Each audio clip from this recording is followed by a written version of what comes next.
What if the breakthrough you're looking for isn't another strategy? What if it's something simpler and more powerful? That is coming up next.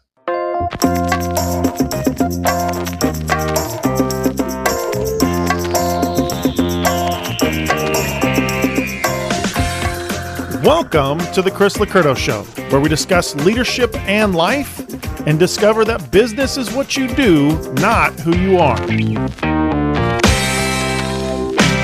Welcome to the show, folks. I hope you're having a fabulous day wherever you are. Today, we are talking through how we don't need more tactics necessarily to fix the things that we have going on.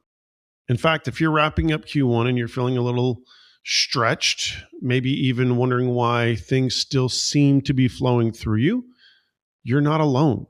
Most leaders hit this point and think, maybe we just need a better system. Maybe we need a new strategy. Maybe we haven't found the right tool yet. And listen, that's not a wrong way of thinking. That's a good way of thinking, but it's also not the full picture.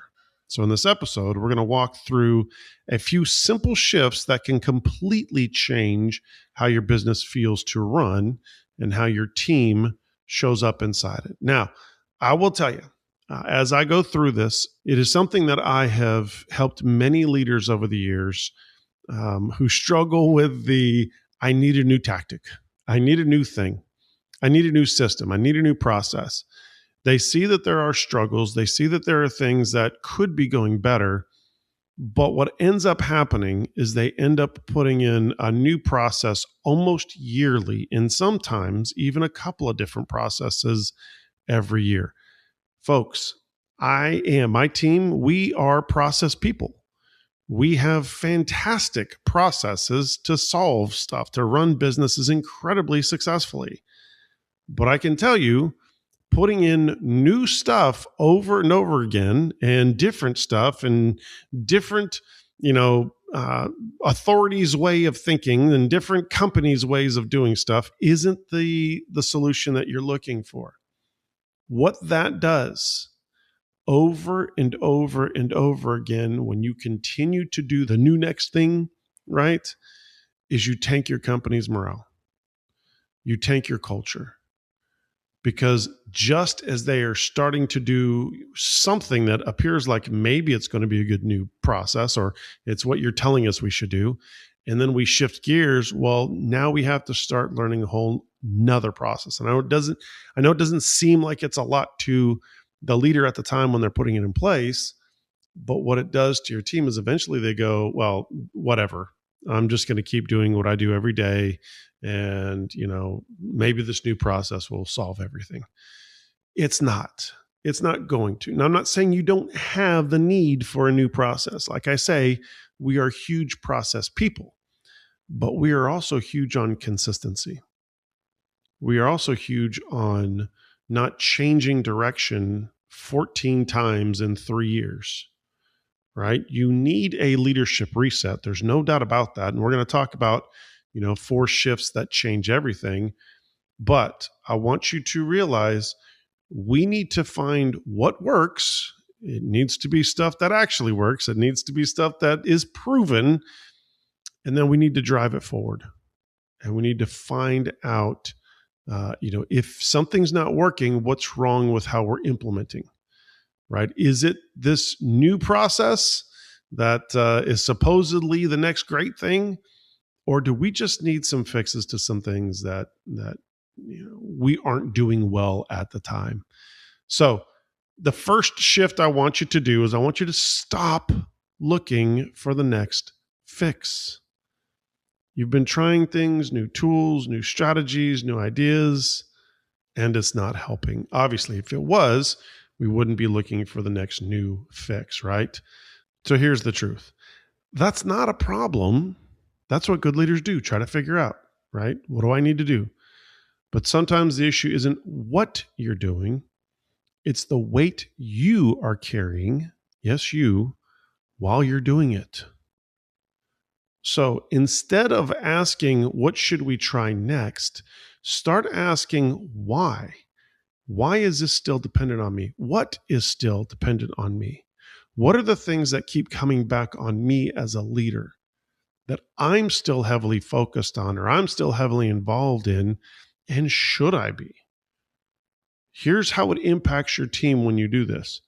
Your team stops waiting for the next change because they're probably expecting something's coming at some point, and they start engaging with what's already in motion. Let me say that again.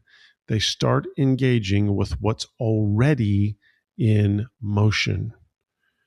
And it's not just a team impact, the cultural impact that you experience, things begin to feel steadier, less reactive, more intentional, less like everything's going to change at any, that when the next shoe drops, everything changes, right? So this is what I call the leadership crazy cycle. So for you to get out of all of this junk and confusion and intensity, this is what I call the leadership crazy cycle. When you're working hard, but it still feels like, you're not getting ahead. To do this, let's go after more consistency. Let's solve the things that are keeping everything dependent on you. And then you'll be blown away how you're able to actually get more stuff off of your plate and lead your team and your culture even better. Second shift, simplify what matters. So what's happening right now is you care deeply about your business. It's so natural. You have a lot of ideas. You have a lot of priorities. You probably have a decent amount of direction that you're looking at going in, or you actually are going in. But it creates this tension. And the tension is that everything matters and that everything is a good idea and everything needs focus and everything needs attention. And it's hard for your team to actually know what matters most. And I know you've probably been there at some point working for somebody else or in a different role where you've experienced that same thing where everything seems to be important, right? You have a leader that is like, gosh, I don't know what to focus on. I don't know what's most important today because everything is important. I've been in those situations in my younger years where I've asked that question. Can you just help me to prioritize? What is it that you want? What is the thing that's the priority? And I've literally heard leaders say, when I was, pretty young, I've literally heard them say, well, everything's important.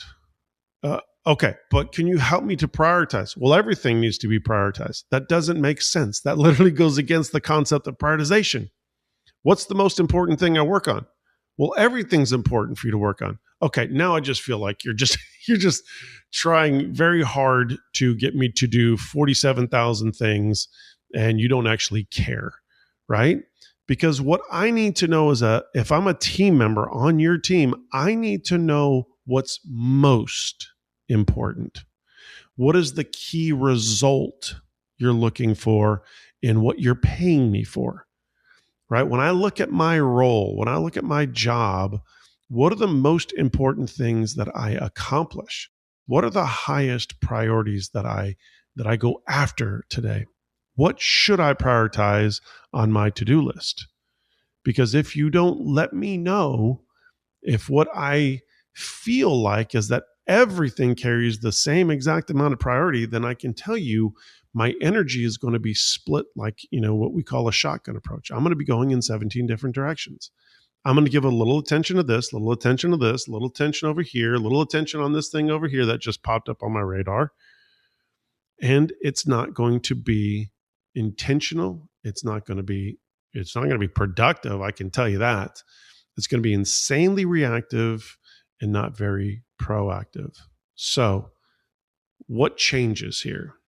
You don't lose momentum by making sure that we understand what is most important. You instead create focus. When a team member can have intentional focus, that increases momentum. That helps them to accomplish. We are huge on, especially when we have our lesson called Killing the Leadership Crazy Cycle. We help people to understand how to prioritize their day, especially through batching and blocks of time, so that they can give the attention to one thing so that it gets done well, and it gets done quickly because it's the right amount of focus. So how does that impact your team? Well, instead of asking, what are we doing right now? They begin to look and execute the things that they know that are on their list with confidence. They know these are my biggest priorities. These are the things that are most important. This is the order in which I need to accomplish stuff. They get in there and they knock it out. What does it do for your culture? Well, the cultural impact is clarity starts to replace the low level of confusion, or it might even be a decent level of confusion, but it starts to replace that confusion that's draining energy. And you know that it is, right? The thing that we want is we want people to be energized, to not be, comatose by the end of the day because of, their energy is going in so many different directions and there's so much confusion. We want them feeling good about what they're doing. We want them energized. We want them focused. Focus doesn't limit your business. It literally unlocks it. So, third shift, you have to create real clarity. So what does this look like? You have to step back and ask yourself, what are the 1 to 2 things that actually move us forward right now? Now, I can tell you, so many people don't take this step. They believe that everything their team is doing is necessary. They believe that everything their team is doing is good. It's right. And they very rarely stop and evaluate what are the things that are actually moving us forward right now. What gets us moving? What makes us, successful? What gets more clients on board? What makes clients happy? What are the things that create more revenue or create better net profit? What are the things that are moving us forward?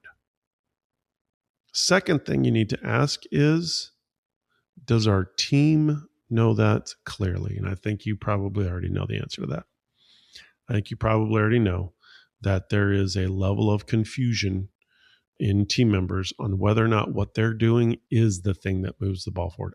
Do they know that they are winning for sure? Do they know? Like if I went to, if I grabbed a handful of team members on your team and said, hey, what you're doing today, is it causing this company to win? Are you winning by causing this company to win today with what you're doing? How many of those folks would go, I hope so, but I don't know. I think so. I mean, this is what they have me doing. Or would they be like, yeah, absolutely. This is the top priority. We've gone over this. I know what to do. I know what to be focused on, right? What would their answer be? Now, by asking these questions, here's why it works. Because clarity gives people confidence. And confident teams don't need constant direction. When they know what to focus on, when they know what they do, not just what the company is doing, but what they do that drives the company forward, that drives the company to success, their confidence increases. You get it. You know it. You've experienced it. You know that when you're doing something that's the right thing to do, you know how much it feels really good that you came in today, you did something successful, and, you got to do that all day long and then go home. You're going to get a paycheck for doing the right stuff. Well, that's exactly what your team members need to understand. They need to know that what they're doing is right. They need to know that what they're doing is the thing that's impacting the business in a positive way, not just doing stuff because somebody's paying me to do it. And by the way, when you ask these questions, something that you may discover is things that your company is doing that they should not be doing. Things that your team is doing or individuals are doing that we've been doing this forever and we shouldn't. It's not even something we should be focused on. When you dig in and see what everything, that people are doing, all the tasks, all the different aspects of jobs and roles, and you compare that to what actually makes us successful, you may discover there's things you need to get rid of. And I will tell you, in my years of leading businesses, that's always been a happy thing. When I can find that we have wasted, it's not happy to find that we've wasted resource, but if something is being wasted and we discover it and we can refocus it and, make things more successful, that's always a happy day. So what is the team impact you're experiencing here? Well, they start making decisions without needing to check with you on everything. Right? If they know priorities, if they know what they do that's making the company successful, if they know these aspects, then they don't have to keep coming back to you going, am I doing the right thing? Is this what I should be working on? Is there something else, that you want me to do? They don't have to keep coming to you. What's the cultural impact? Whew. Ownership grows, man. Let me just tell you, the way that people think when they know they're doing the right stuff, when they know what winning looks like, when they know that they are literally focused on the most important stuff, and they understand that, how they are making the company successful, ownership grows. Those are the roles that they want to own. Those are the aspects of their job that they want to just grab by the reins, right? So it's super powerful. Vision for team members isn't just inspiration. It's literally direction that your team can act on. Now, shift number 4 has to be how you lead. What do I mean by that? So what's happening right now is you've likely been stepping in because you care. You're probably stepping into some situations. You're probably solving some problems. Some stuff is probably continuously coming back to you because you care, because you're capable, because you want things done well, because you want to solve problems, because you're just a good person in these areas. However, and while that is a strength that you can do those things, at some point, the leadership needs to shift from doing for the team, listen to me, to developing the team. You need to shift from doing for your people to developing your people. So what changes here? You begin to release decisions to your team and help them to get ready so that they can solve on their own. You start asking more questions than giving answers. You've probably heard me talk about this recently, I talk about it all the time, but helping people by not solving and instead asking them questions. Ask more questions. What would you do here? What do you think we should do? How should we go about this? What's your next steps to doing this? All the things that help them to learn, grow, solve for themselves, and take action. Why does this work? Well, it's not just you getting things done, and it's not just the team getting things done. It's you building people to get things done without you. Oh my gosh, Chris, what would I do if people didn't need me to solve problems? Trust me when I say you're needed at a higher level. You're needed at a more strategic level than you're at right now. And if you can get your team to solve, and if you can get your team to think for themselves, and if you can get your team focused on the highest priorities, then you can set even higher ones that help them to be successful at a different level. So you end up growing your leadership. The team impact is you help them grow into a level of leadership as well. And hopefully you've got some leaders that you're raising up in these ways. But the cultural impact is that the business becomes less dependent on you. Folks, you want that. You want to be able to leave your business and go on that dream 2-week vacation, 3-week vacation, and not have any problems when you get back. And there not to be a ton of fires when you get back. Right? You want to be able to have that time. That's what we're talking about. But to do it, you have to have a more driven team. You've got to get to a place where your team knows exactly what they should be focused on and what they're doing. This is where, for you and for your team, freedom starts. So here's the deal. You don't need to do more to change your year. You just don't. You might need a small reset on how you're leading, but it doesn't mean add more tactical, right? The leaders who are gaining momentum, they're doing it because they're not carrying everything. Not everything is relying on them. They've built teams that can carry it with them. And that is powerful. And that is freeing. So I'm going to challenge you this week. Pause one initiative that's not clearly tied to your top priority. Get crystal clear on your top 1 to 2 focuses for this following quarter, the quarter that you're in. Maybe whenever you're listening to this, as Q2 is starting for us, get focused on that. What are the top 1 to 2 things that you must focus on for success of the business? And let your team own one decision that you've been holding. Just one. We don't have to go ballistic right now. What we need is practice. The more you practice it, the more your team will be able to do it. The more your team will be able to anticipate you. The more they will know what to go after. The more they will know how to think, how to solve everything. When you do this, it is a fantastic thing to watch as your team grows. So, if you're starting to realize, I don't want to be in the middle of everything anymore, which hopefully you're getting there, then that's exactly what we help leaders work through. We've got a live event coming up in May where we walk through how to build a business that doesn't depend on you for everything. If that's something you're ready for, then you can learn more at chrislocurdo.com/live events. That's chrislocurdo.com/live events, all one word. So folks, lead with clarity, lead with intention. As always, take all of this information, change your leadership, change your business, change your life, and join us on the next episode.